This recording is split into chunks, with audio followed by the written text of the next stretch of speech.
This channel does not promote any violent, harmful, or illegal activities. All content provided by this channel is meant for an educational purpose only. Trinamool সাংসদ কাকলি ঘোষ দস্তিদারের পরিবারকে SIR এর শুনানির notice.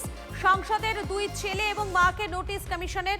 আজ BDO অফিসে যেতে পারেন পরিবারের লোকজন। আরও একবার জানাই, তৃণমূল সাংসদ কাকলি ঘোষ দস্তিদার তার পরিবারের সদস্যদের এবারে এসআইআর এর নোটিশ শুনানি। সংসদের দুই ছেলে এবং মা, তাদেরকে নোটিশ কমিশনের।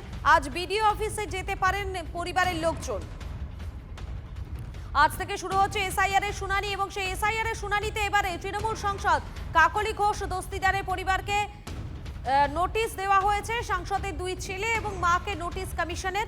আজ বিডিও অফিসে যেতে পারেন পরিবারের লোকজন, অন্তত এমনটাই জানা যাচ্ছে। আজ থেকেই শুরু হচ্ছে এসআইআর শুনানি এবং এই এসআইআর শুনানি আবহে যেমনটা জানা যাচ্ছে, তৃণমূল সাংসদ কাকলি ঘোষ দস্তিদার তার পরিবারের সদস্যদের এবারে এসআইআর এর শুনানির জন্য নোটিশ দেওয়া হয়েছে।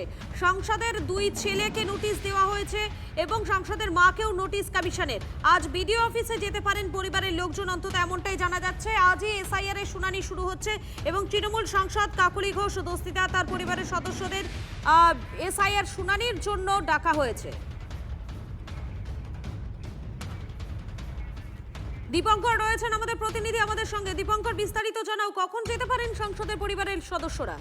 দেখো, আজকে যেতে পারেন এমনটা বলছেন, কিন্তু পরিষ্কার করে তারা এখনো বলেননি। যদিও তারা এই বিষয়টি নিয়ে আলোচনা করবেন দলগতভাবে, কিন্তু আমরা সাংসদের সঙ্গে যোগাযোগ করেছিলাম। যতটুকু জানা যাচ্ছে যে তার দুই ছেলে, তার বৃদ্ধ মা এবং তার বোন, এই চারজনের নামে শুনানির ডাক এসেছে এবং সেটা জানানো হয়েছে গতকাল।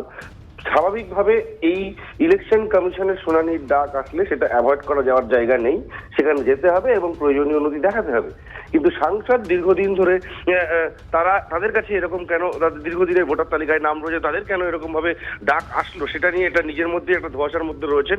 স্বাভাবিকভাবে গোটা বিষয়টি নিয়ে তারা দলগতভাবে আলোচনা করবেন, কিন্তু যেহেতু শুনানির ডাক এসেছে সেই জন্য পারিবারিকভাবে তারা যাবেন এবং এই শুনানির জন্য তারা গিয়ে সেখানে তাদের যা প্রয়োজনীয় নথি সেটা সাবমিট করবেন এমনটা জানা যাচ্ছে।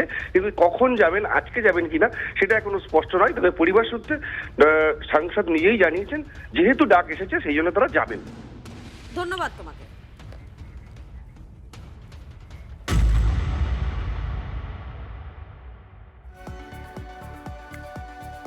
তৃণমূল বিধায়কের পরিবারের তিনজনকে এসআইআর এর শুনানির নোটিশ। নির্বাচন কমিশনকে কাজে লাগিয়ে বিজেপি তার পরিবারকে মানসিকভাবে হেনস্থা করছে। অভিযোগ, খণ্ডঘোষের তৃণমূল বিধায়ক নবীন চন্দ্র বাগের 2002 এর ভোটার তালিকায় নাম থাকা সত্ত্বেও বিধায়কের মা, ভাই এবং ভাইয়ের স্ত্রীকে শুনানির জন্য ডাক দিয়ে নোটিশ পাঠানো হয়েছে।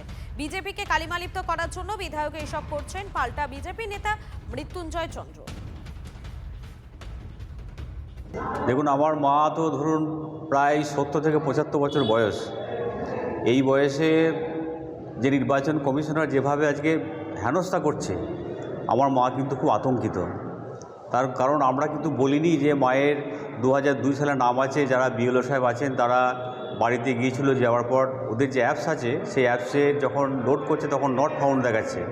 আমরা ভেবেছিলাম হয়তো 2002 সালে নাম আছে, নিশ্চয়ই হিয়ারিংয়ে ডাকবে না। কিন্তু আজকে সকালবেলায় বিএলওরা এসে হিয়ারিংয়ের জন্য নোটিশ দিয়ে গেছে। আমার পরিবারের আছে, কিন্তু আমার ভাইয়ের নাম 2002 সালে আছে, ভাইয়ের স্ত্রীর নাম 2002 সালে আছে, তাদেরও কিন্তু শুনানি ডেকে পাঠিয়েছে। এটা চক্রান্ত, একদম বিজেপির পুরো চক্রান্ত। আমরা ধরুন তৃণমূল কংগ্রেসের একজন বিধায়ক, সেই হিসেবে চক্রান্ত করে আমার মাকে মেন্টালি টর্চারিং করা হচ্ছে এবং আমার পরিবারকে। আজকে বিজেপিকে কালিমালিপ্ত করার জন্য বলেছেন। ওনার বাড়ির, ওনার ভাইয়ের বউ এবং ওনার মায়ের নামের কোনো সমস্যা থাকায় ওনাদেরকে হেয়ারিংয়ে ডেকেছেন বিএলও। উনি বলতে চাইছেন যে বিজেপি ওনাদেরকে হ্যারাসমেন্ট করার জন্য ওনাদের নাম কিছু একটা ভুল করে দিয়েছে। এই যে সর্বৈব মিথ্যা কথা। প্রথম দিন থেকে তৃণমূল কংগ্রেস এসআইআর যখন থেকে চালু হয়েছে একের পর এক মিথ্যাচার করে যাচ্ছে। প্রথম ইনিংসে পারফরমেন্স মোটের উপর ভালো। আজ থেকে শুরু হচ্ছে দ্বিতীয় ইনিংস। না, কোনো টেস্ট ম্যাচের কথা বলছি না, বলছি এসআইআর এর কথা। প্রথম পর্ব অর্থাৎ এনামোরেশন পর্ব শেষ হয়েছে কয়েকদিন আগে। আজ থেকে শুরু হচ্ছে এসআইআর এর দ্বিতীয় পর্বের শুনানি। প্রস্তুতি একেবারে চূড়ান্ত পর্যায়ে।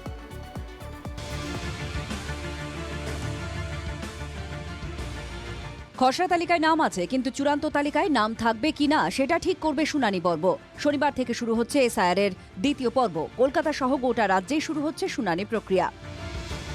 প্রায় 33 লক্ষ মানুষের শুনানির জন্য সময় 33 দিন। ভবানীপুর গার্লস স্কুলে সেই শুনানিতে যেসব ভোটাররা আনম্যাপড হয়ে রয়েছে তাদেরকে কি নথি আনতে হবে তা এভাবে নোটিশ লাগিয়ে নির্বাচন কমিশনের তরফে জানিয়ে দেওয়া হয়েছে। যে ভোটাররা 2002 এর সঙ্গে কোনো লিঙ্ক দেখাতে পারেননি বা যাদের বাবার সঙ্গে বয়সের ফারাক চমকে দেওয়ার মতো, আপাতত তাদের হাতে পৌঁছে যাবে শুনানির ফরমান। কিন্তু যদি কেউ শুনানিতে যেতে না পারেন তাহলে কি হবে? উপযুক্ত কারণ দেখাতে পারলে বাড়তি সময় পাওয়া যেতে পারে।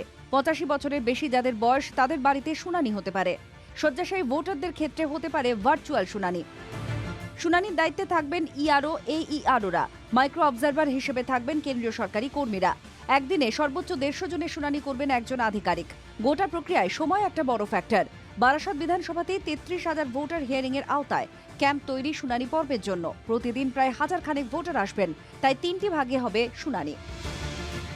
এই যে জায়গা দেখা যাচ্ছে, এইটুকু জায়গার ভেতরে প্রায় 1000-এর বেশি মানুষ আসবেন। এটাই হচ্ছে সবথেকে বড় চ্যালেঞ্জ। প্রথম সকাল 9টা থেকে 11টা সেই স্লটে কিছু মানুষ আসবেন। এই যে 1000-এর বেশি মানুষ আসবেন তার একটা অংশ 9টা থেকে 11টা, সেকেন্ড 12টা থেকে 2টো, থার্ড 3টে থেকে 5টা। প্রথম পর্বে মোটের উপর ভালো পারফরমেন্স স্যারের। এবার দ্বিতীয় পর্বের চ্যালেঞ্জ। 33 দিনের টান দ্বিতীয় পর্ব শুরু হচ্ছে শনিবার। Bureau report, TV9 Bangla.